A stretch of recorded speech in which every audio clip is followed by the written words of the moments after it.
Saya bersumpah akan memenuhi kewajiban Presiden Republik Indonesia.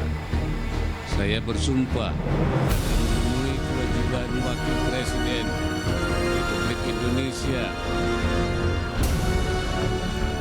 Kiai-kiai sepuh ya, waktu masih ada Kiai Sahal masih hidup, ada Kiai Mustafa Bisri juga menimbang melihat madharat dan manfaat. Jelas sekali pilihan presiden langsung itu high cost, terutama cost sosial, konflik yang sangat mengkhawatirkan, mengancam. Apakah setiap 5 tahun harus seperti itu kita ini? PKS menolak wacana perpanjangan kekuasaan presiden dan wakil presiden 3 periode. PKS menolak wacana pemilihan presiden dan wakil presiden oleh Majelis Permusyawaratan Rakyat dan tetap menginginkan pemilihan presiden dan wakil presiden RI secara langsung oleh rakyat Indonesia seperti selama ini.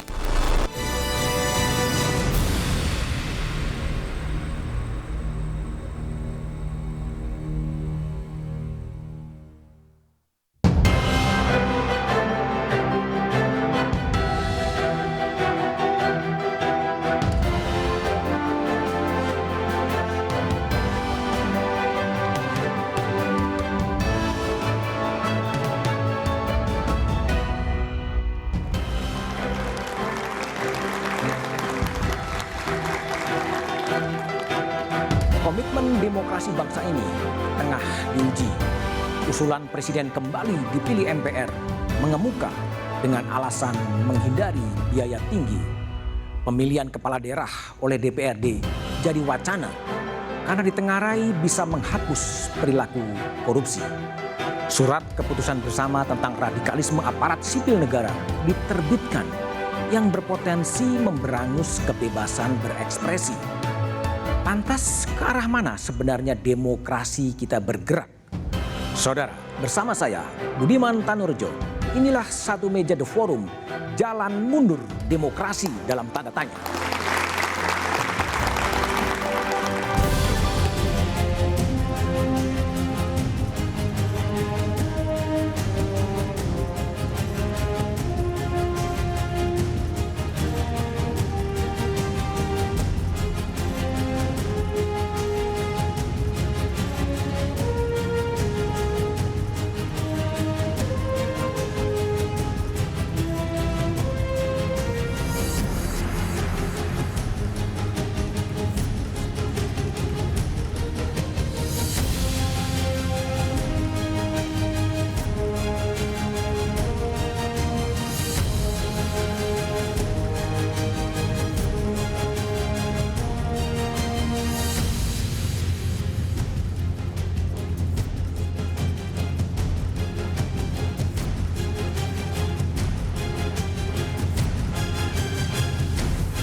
Dua 21 tahun bangsa ini bergerak di jalur demokrasi. Namun belakangan ini keletihan bangsa akan demokrasi terasa. Praktek demokrasi akan dikoreksi melalui sistem pemilihan presiden maupun sistem pemilihan kepala daerah. Betulkah ada jalan mundur demokrasi? Sejumlah narasumber terhadir dari ujung sebelah kanan. Usman Hamid, Direktur Eksekutif Amnesty International Indonesia. Malam, Bung Usman. Kemudian ada Fahri Hamzah, mantan Wakil Ketua DPR dan sekarang Wakil Ketua Umum Partai Gelora. Malam, Malam, Fahri. terima kasih. Ada Profesor Dr. Emil Salim, pernah menjabat Menteri di era Orde Baru dan pernah menjabat sebagai mantan Ketua Dewan Pertimbangan Presiden. Malam, Prof. Emil. Ya. Di sebelah kiri saya ada Ketua PBI Nahdlatul Ulama, Kiai Haji Marsudi Lut. Malam, Pak Marsudi. Assalamualaikum warahmatullahi wabarakatuh. Waalaikumsalam.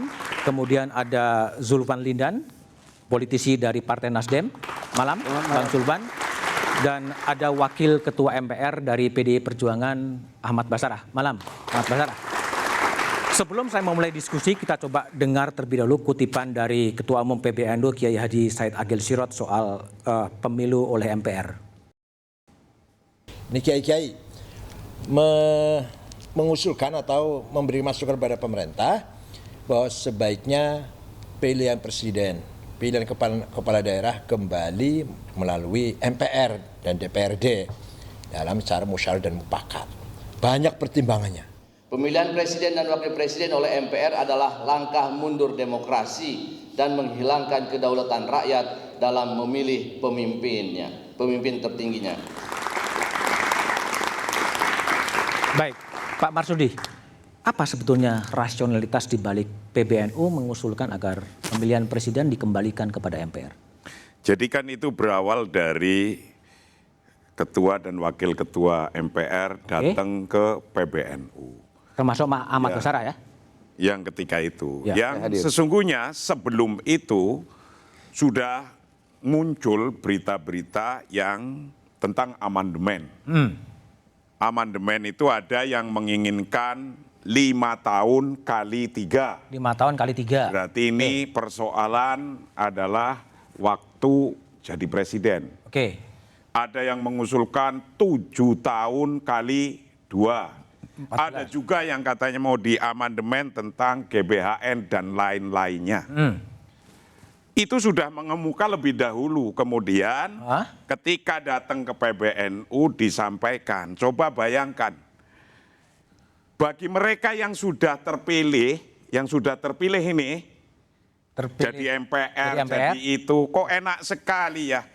5 tahun kali 3. Apakah ini tidak memikirkan susah payahnya masyarakat nih? Masyarakat itu minimal dalam pilpres yang langsung kemarin, pilkada yang langsung kemarin akan melahirkan ketegangan-ketegangan di dalam baik keluarga sendiri, satu rumah, keluarga CRT, CRW, bahkan sampai kelompok-kelompok dan organisasi. Nomor 2. Korban yang ditimbulkan juga tidak sedikit. Selain nomor 3 adalah ongkos sosialnya yang mahal. Sangat mahal dan tinggi. Tapi yang terpenting ini nomor 4 nih. Menguatnya politik identitas atas nama agama. Itu yang tidak selesai, yang sekarang Menteri Agama lagi sibuk. Sibuk sekali untuk termasuk untuk mengurusi ini. Apa yang dilakukan oleh beliau antara lain melakukan buku saja mau direvisi. Sebentar. Buku. Terus kemudian Apakah itu PBNU sudah secara spesifik mengkaji dampak-dampak buruk dari pilpres langsung kemudian memilih kepada MPR dan itu akan menyelesaikan persoalan? Itu kan mengusulkan begitu. Tujuannya ini kita usulkan begitu karena ada yang kejadian-kejadian yang sampai sekarang saja belum selesai-selesai, termasuk menghasilkan polemik radikalisasi yang sekarang lagi diurusi oleh Menteri Agama sampai menerbitkan SKB 11 Menteri dan lain-lainnya. Lah yang semacam itu kok ini nggak dibahas, maka dimunculkanlah oleh Ketua Umum PBNU Kiai Profesor Dr. Kiai Haji Said Akil Siraj untuk mengusulkan ini sebuah usulan evaluasi nih sesungguhnya dikembalikan yang ke MPR besar. ya. Oke. Baik, Bung Usman, gimana Bung Usman lihat ada 4 rasionalitas yang membuat PBNU kemudian udahlah dipilih ke MPR saja, termasuk yang terakhir. Pak Bung Diman, ada yang terputus, mestinya saya melengkapi penjelasan. Sebentar nanti dilengkapin, saya ke Usman dulu. Silakan Usman. Oke, sebenarnya kan ada banyak tuh ya. Satu misalnya tentang pemilihan langsung presiden atau melalui MPR. Sebenarnya ini dalam sistem demokrasi hanya varian-varian saja. Sejauh demokrasi perwakilan ya. Demokrasi perwakilan anggota DPR, anggota MPR-nya memang dipilih oleh rakyat secara langsung, demokratis, jujur, sebenarnya itu tidak terlalu jadi soal. Sekarang yang jadi soal adalah apa sebenarnya motif atau intensi atau kecenderungan di balik perubahan pemilihan langsung tersebut dengan memberikannya kepada pemilihan oleh MPR. Anda mencium ada motifnya? Saya kira kalau dari para analis politik kelihatan mereka memprediksi usaha untuk menggolkan jago-jago politik dari katakanlah partai besar di Indonesia. Kalau dipilih MPR peluangnya lebih besar gitu?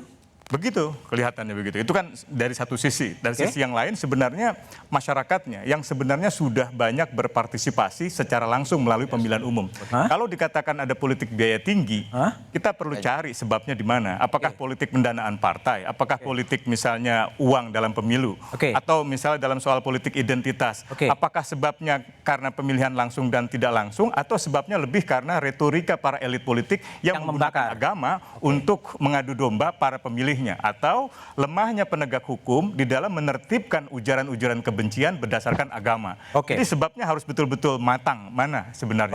Baik, silakan Ahmad Basarah tadi mau melengkapi Kiai Marsudi. Iya, saya ingin melengkapi penjelasan Kiai Marsudi tadi perihal kunjungan pimpinan MPR ke kantor PBNU. Ya. Kunjungan itu adalah kunjungan yang memang sudah digariskan oleh pimpinan MPR yang sekarang ini untuk melakukan silaturahmi kebangsaan. Bertemu dengan para tokoh-tokoh bangsa, tokoh-tokoh politik, tokoh-tokoh agama, dan lain sebagainya. Kami sudah bertemu dengan para mantan presiden, wakil presiden, ketua umum partai politik. Nah, tanggal 27 November yang lalu itu ada bertepatan dengan silaturahim dengan pengurus besar Nahdlatul Ulama. Dalam pertemuan tersebut, salah satu agenda yang kami diskusikan dengan PBNU adalah mengenai rekomendasi MPR periode sebelumnya, yaitu perlunya menghadirkan kembali haluan negara melalui amandemen terbatas. Fokusnya di situ. Nah, di dalam diskusi itu kemudian tiba-tiba muncullah informasi yang disampaikan oleh salah seorang pengurus besar Nahdlatul Ulama bahwa NU sudah lebih tegas dari gagasan MPR yang hanya sekedar mau mengamandemen secara terbatas Undang-Undang lebih luas haluan negara. Disebutkanlah bahwa di tahun 2012 melalui Munas Alim Ulama di Kempek Cirebon, Jawa Barat, itu sudah dihasilkan beberapa rekomendasi. Fokusnya memang pada pilkada, tapi soal pilpres langsung juga dibahas di sana begitu. Nah, yang mau saya katakan, mengapa saya tadi ingin menyambung penjelasan Kiai Marsudi, bahwa PBNU sebenarnya tidak memberikan aksentuasi pada gagasan tentang pemilu kembali oleh MPR, begitu kan. Justru beliau Pak Kiai Said Agil Siraj dan lain-lain ingin mengkonfirmasi MPR tidak perlu ragu gitu untuk menghadirkan kembali haluan negara dengan amandemen terbatas Undang-Undang 45 karena kami sendiri sudah lebih maju gitu loh. Nah, yang ingin saya katakan adalah bahwa jalan MPR untuk menginisiasi, mewacanakan, bahkan merencanakan menghadirkan kembali haluan negara melalui amandemen terbatas, tidak menyentuh pasal-pasal yang lain, tidak menyentuh pasal 6A ayat 1 tentang cara presiden dipilih langsung oleh rakyat, tidak menyentuh pasal 7 tentang masa jabatan presiden 5 tahun kali 2 periode, sesuatu yang moderat sebenarnya, suatu yang moderat dan memang dibutuhkan oleh bangsa Indonesia saat ini, begitu. Nah, PBNU dalam posisi yang memberikan dukungan pada wacana itu kepada MPR. Makanya saya jadi bingung kenapa kemudian yang menjadi titik aksentuasi respon dari pertemuan pimpinan MPR di PBNU itu justru malah pemilihan di MPR. Pemilihan presiden MPR bukan gagasan haluan negaranya. Baik. Tadi kan ada juga tadi asumsi dari Usmar katakan ada hidden agenda yang dimaksud hidden agenda partai besar. PDI Perjuangan sudah secara tegas mengatakan concern kami adalah pada amandemen terbatas menghadirkan negara khusus pasal 3 di mana wewenang MPR untuk merubah dan menetapkan undang-undang dasar ditambah menetapkan garis-garis besar daripada haluan negara. Jadi kami pun dalam posisi yang tidak setuju presiden dipilih oleh PBNU sampai mengangkat di Munas tahun 2012 di Kempek itu yang di situ menghasilkan adalah tentang sesungguhnya pilkada. Pilkada kemudian dengan pilgubnya, kemudian pilbub atau pilkotnya itu, wali kota, itu juga menghasilkan yang sama, yang demikian. Coba bayangkan, itu sekarang ini presidennya si X, gubernurnya si B, ini si C, wali kotanya atau bupatinya. Itu pun tidak nyambung karena semuanya rasa presiden semua. Bupati rasa dari presiden, gubernur juga rasa presiden daerahnya situ, bupati rasa presiden daerahnya situ, juga wali kotanya demikian. Dan selain itu, masalah ini mengemuka sampai saat ini yang besar adalah masalah identitas yang sekarang ini. Lah, para kiai-kiai menyampaikan begini, kalau ada persoalan madorot yang besar, mafsadat yang besar. Ini harus diurusi karena apa? Karena darul mafasid muqaddam ala jalbil masolih. Memitigasi resikonya yang sekarang menguat ini, yang Pak Menteri Agama juga sekarang lagi kerepotan, itu harus didahulukan, muqaddam. Loh, kok yang kayak gini nggak dibahas sama sekali, bahas yang malah rame mau 3 kali lah, kali 5, tuh 2 kali 7 tahun. Oke, baik Kiai Marsudi. Bung Fahri Hamzah, gimana Anda respon soal kembali ke MPR dengan berbagai variabel? Pertama itu harus diajukan pertanyaan, apakah kan udah muncul, bangsa Indonesia itu ini kan bawaannya punya penyakit, default mode-nya itu sebenarnya bukan demokrasi. Bukan demokrasi? Jadi itu pertanyaan yang harus kita ajukan. Karena lama usia kita hidup dalam tradisi non-demokratis itu jauh lebih banyak, jauh lebih panjang daripada hidup di zaman demokrasi. Jadi usia kita hidup dalam tradisi otoritarianisme itu jauh lebih lama. Dan oleh sebab itu dapat kita curigai bahwa kerinduan untuk hidup dalam tradisi non-demokratis itu juga cukup kuat dalam bangsa kita ini. Konkretnya apa? Kalau kita baca dulu, Bung Karno kan mengakhirinya itu Nugroho Notosisanto menulis buku tentang kembali kepada jiwa proklamasi. Itu kan sebenarnya konsolidasi demokrasi terpimpin. Lalu Pak Harto memakai itu, ya the whole masa Pak Harto itu demokrasi terpimpin. Nah lalu kemudian lahirlah demokrasi sekitar 21 tahun yang lalu. Nah kita mencoba men-set up satu sistem yang fully demokratik, sehingga konstitusi kita itu dikagumi oleh para intelektual dunia sebagai konstitusi demokratis penuh, sehingga kita itu diletakkan sebagai negara demokrasi terbesar nomor 3 di dunia setelah India dan Amerika Serikat. Nah, tapi gini juga Bung Fahri, pertanyaannya adalah apakah kemudian Orde Baru, kita pernah hidup begitu lama di era Orde Baru dengan era yang katakan tidak demokratis. Apakah kemudian dinamika politik akan kembali ke arah sana? Tapi jawabannya setelah jeda berikut ini.